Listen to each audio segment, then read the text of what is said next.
అందరికీ నమస్కారం. పిల్లల్లో ఎముకలు గట్టిపడి ఎత్తు సరిగా పెరగడానికి, అలాగే పళ్ళు స్ట్రాంగ్గా ఉండడానికి, ఇంకా వయసొచ్చిన ఆడపిల్లలతో పాటు ఆడవాళ్ళలో నడుము ఎముకలు దృఢంగా ఉండడానికి ఎంతో బాగా ఉపయోగపడేలా చాలా తక్కువ ఖర్చుతో సింపుల్గా ఈజీగా చేసుకునే మంచి రెసిపీ ఇప్పుడు చూసేద్దాం.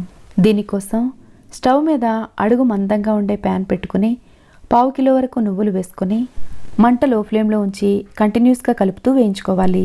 పూర్వం రోజుల్లో మన పెద్దవాళ్ళు వయసొచ్చిన ఆడపిల్లలకి నడుము ఎముకలు దృఢంగా ఉండడం కోసం నువ్వులతో చేసిన లడ్డూలు తినిపించడం మాత్రమే కాకుండా నువ్వుల నూనెను కూడా తాగించేవాళ్ళు.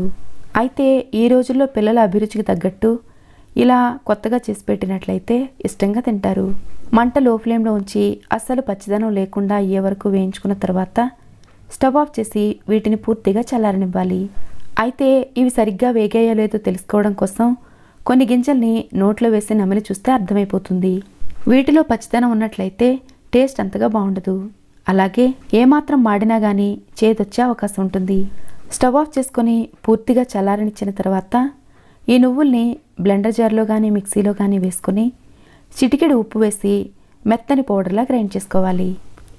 ఇలా ముందుగా పౌడర్లా గ్రైండ్ చేసుకున్న తర్వాత ఇది ఇలా గట్టి పేస్ట్లా తయారవుతుంది.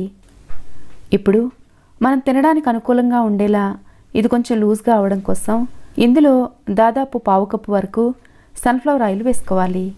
ఇక్కడ కావాలంటే నువ్వుల నూనె వేసుకోవచ్చు, కానీ నువ్వుల నూనె వేసినట్లయితే కొంచెం వగరుగా ఉండే అవకాశం ఉంటుంది. కాబట్టి పిల్లలు ఇష్టంగా తినడం కోసం ఇక్కడ నేను సన్ఫ్లవర్ ఆయిల్ వేస్తున్నాను. నూనె వేసుకున్న తర్వాత అస్సలు పలుకేమీ లేకుండా ఇలా మెత్తగా గ్రైండ్ చేసుకున్నట్లయితే ఇలాంటి కన్సిస్టెన్సీలోకి వస్తుంది. మనం పల్లీలతో చేసుకునే పీనట్ బటర్ ఎలా అయితే ఉంటుందో అదే కన్సిస్టెన్సీలో ఉండేలా చూసుకోవాలి. ఇలా గ్రైండ్ చేసుకున్న తర్వాత అస్సలు తడి లేకుండా ఆరబెట్టుకున్న గ్లాస్ జార్లో దీన్ని వేసుకొని బయట అయితే వారం రోజుల పాటు, ఫ్రిడ్జ్లో అయితే 2-3 నెలల పాటు స్టోర్ చేసుకోవచ్చు. అయితే ఇందులో మనం తీపేమీ వేయకుండా చిటికెడు ఉప్పు మాత్రమే వేసాం కాబట్టి శాండ్విచ్లు కానీ లేదా సలాడ్లు ఇంకా స్పైసీగా చేసుకునే ఏ ఐటమ్స్లో అయినా ఇది కొంచెం వేసుకోవచ్చు. ఎక్కువ మంది పిల్లలు తీయగా తినడానికి ఇష్టపడతారు కాబట్టి బ్రెడ్ మీద జామ్కు బదులుగా అప్లై చేసుకోవడం కోసం, చపాతీ మీద రాసుకోవడం కోసం మనం గ్రైండ్ చేసుకున్న పేస్ట్ని ఒక గిన్నెలో కొంచెం తీసుకొని తినే తీపికి తగ్గట్టు కొద్దిగా తేనె వేసి ఇదంతా బాగా మిక్స్ చేసుకోవాలి. పేస్ట్ అంతా తీయగా ఉంటేనే ఇష్టపడే వాళ్ళు ఈ పేస్ట్ గ్రైండ్ చేసేటప్పుడే సరిపడినంత తేనె వేసి గ్రైండ్ చేసుకొని అప్పుడు గ్లాస్ జార్లో స్టోర్ చేసుకోవచ్చు. ఇలా మిక్స్ చేసుకున్న ఈ పేస్ట్ని చపాతీ మీద కానీ బ్రెడ్ మీద కానీ అప్లై చేసుకుని సర్వ్ చేసుకోవడమే.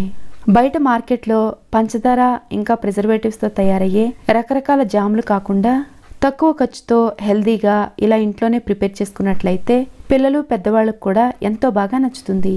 నువ్వులకి కొంచెం వేడి చేసే తత్వం ఉంటుంది కాబట్టి శీతాకాలంలో ఇలా ఎక్కువగా అప్లై చేసుకున్నా కానీ వేసవికాలంలో మాత్రం మరీ ఎక్కువ తీసుకోకుండా 2 స్పూన్ల వరకు తీసుకుంటే సరిపోతుంది.